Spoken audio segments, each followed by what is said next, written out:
भगवान का भजन, भगवान का संबंध, भगवान की भक्ति, इसलिए भक्ति कभी अकेला नहीं होता। क्यों क्यों अकेला नहीं होता? क्योंकि वो भगवान के भजन से जुड़ा है, भगवान से उसका संबंध है और भगवान की भक्ति से संबंध है, इसलिए वो कभी अकेला हो ही नहीं सकता। दास जो भगवान का है कभी वो उदास नहीं होता। दास जो है प्रभु का वो कभी उदास नहीं होता। तू अकेला नहीं प्यारे, राम तेरे साथ में। तुलसीदास जी कहते हैं कि जब कोई नहीं हो तब कौन साथ देता है? मर्यादा पुरुषोत्तम प्रभु राम, सर्वेश्वर निर्गुण ब्रह्म।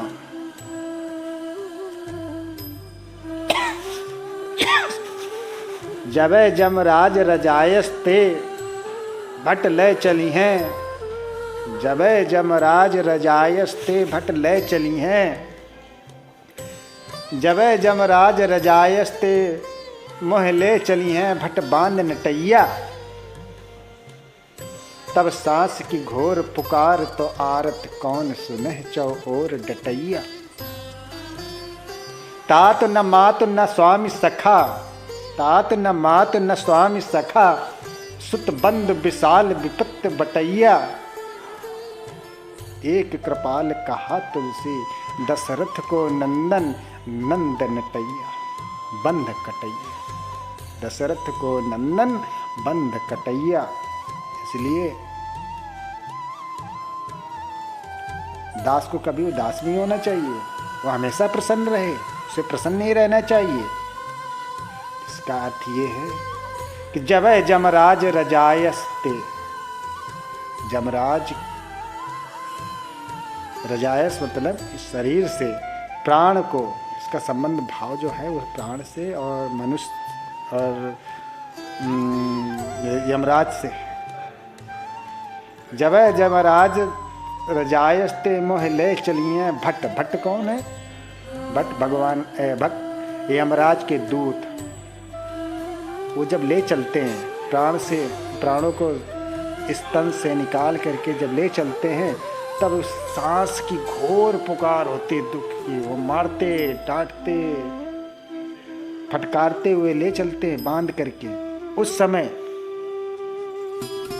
ये आत्मा बड़ी परेशान होती है, बड़ी घबराती है, सबको पुकारती है कि कोई मुझे बचा ले, इनसे बचा ले, इनके कहर से बचा ले।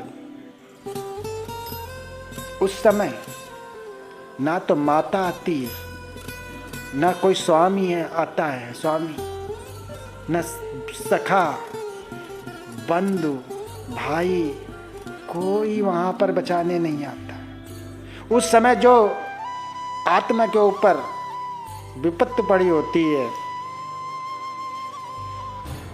यमराज की विपत्ति, उस समय कोई उस बंधन को, उस विपत्ति को काटने वाला वहां पर कोई सगा संबंधी नहीं। उस समय जब कोई सहायक बनता है तो वही दशरथ के नंदन राम, निर्गुण ब्रह्म, कौशलाधीश मर्यादा पुरुषोत्तम राम, ब्रज बिहारी, बाके बिहारी लाल, यही आपकी विपत्ति को छुटाने के लिए, बचाने की, विपत्ति से बचाने के लिए यही आते हैं।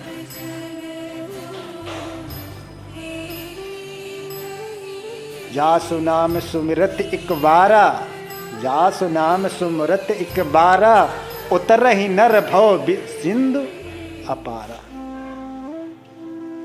कि जिसके नाम का स्मरण मात्र से ही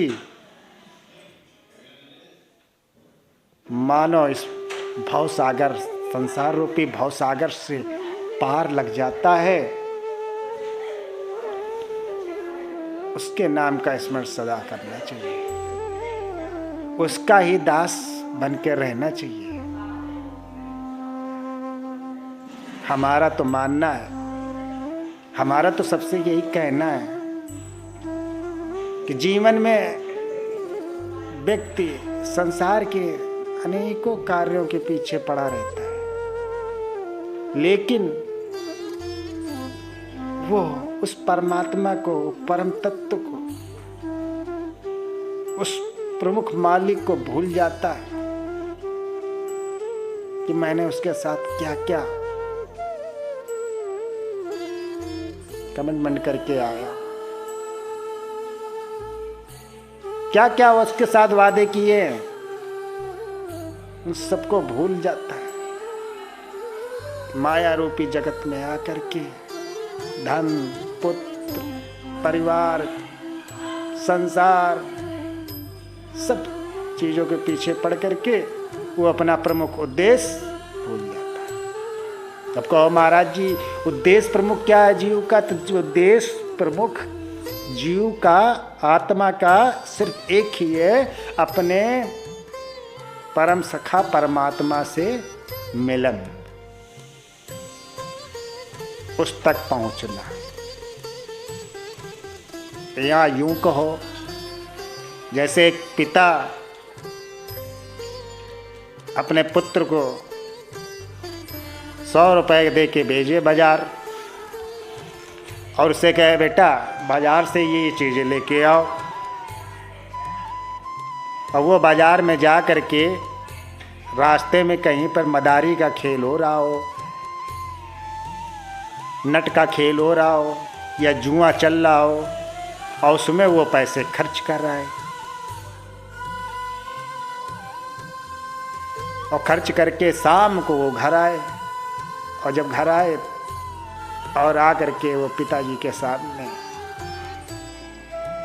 मलिन उदास मुख लेके खड़ा हो जाए, तो उस समय पिता की स्थिति क्या होगी? पिता की स्थिति यही तो होगी कि वो क्रोध करेगा,